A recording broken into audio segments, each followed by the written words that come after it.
کون تھے ہاروت اور ماروت؟ بابل کا پراسرار کنواں کہاں موجود ہے؟ ہاروت اور ماروت کا جادو کس قسم کا تھا؟ ایسی پراسرار سوالات جس کے جوابات بہت ہیں اور لکھاریوں نے بہت کچھ لکھا ہے، لیکن ان افسانوں میں حقیقت کو ڈھونڈ لینا سمندر کی گہرائیوں سے جواہرات نکالنے کے برابر ہے۔ ہاروت اور ماروت کے بارے میں دو طرح کی آراء ہیں، ایک قرآن و حدیث اور تابعین یا اقوال موجود ہیں، جبکہ دوسری طرف جو روایات ہیں وہ تورات اور انجیل میں ملتی ہیں۔ ان اسرائیلی روایتوں کو مورخین اور علماء نے تائید بھی کیا ہے۔ ان دونوں طرح کی روایتوں کا خلاصہ آپ کی خدمت میں پیش کیا جائے گا۔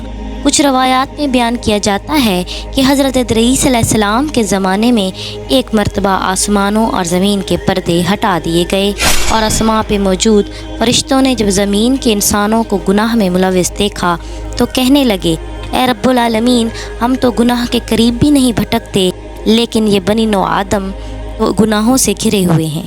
اگر ہم ان کی جگہ ہوتے تو کبھی بھی تیری نافرمانی نہ کرتے۔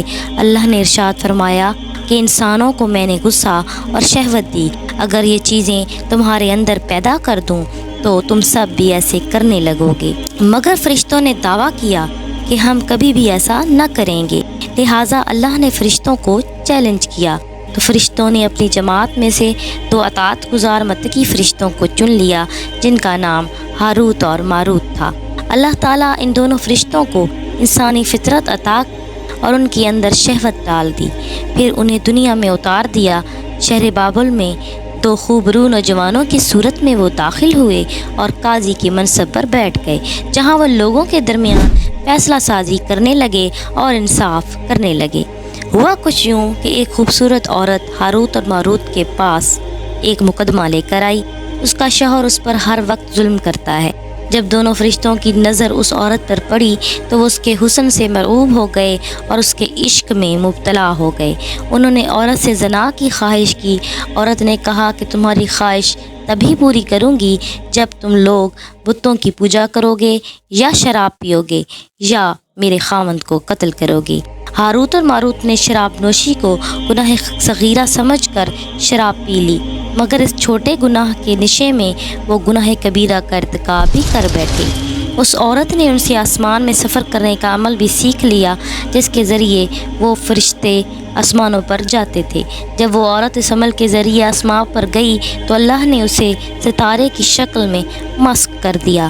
چونکہ اس عورت کا نام زہرہ تھا اس لیے وہ سیارہ زہرہ کہلایا، جسے وینس بھی کہا جاتا ہے۔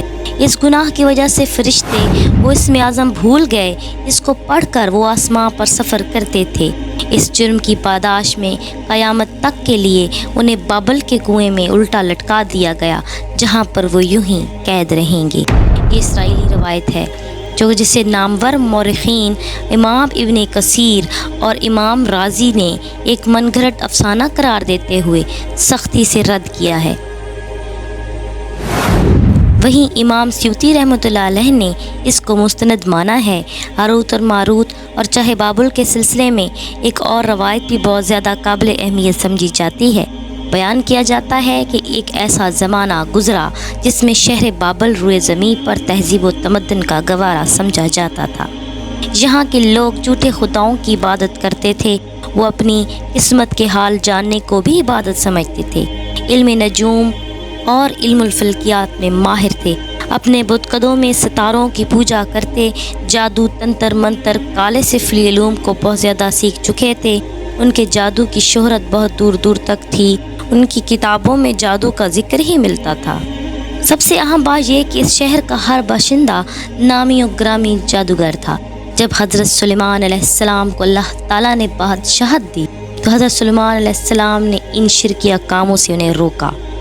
ان کی تمام جادو کی کتابوں کو اکٹھا کر کے اپنی عظیم کرسی کے نیچے دفن کر دیا تاکہ اس فتنہ و فساد کا جڑ سے خاتمہ ہو جائے۔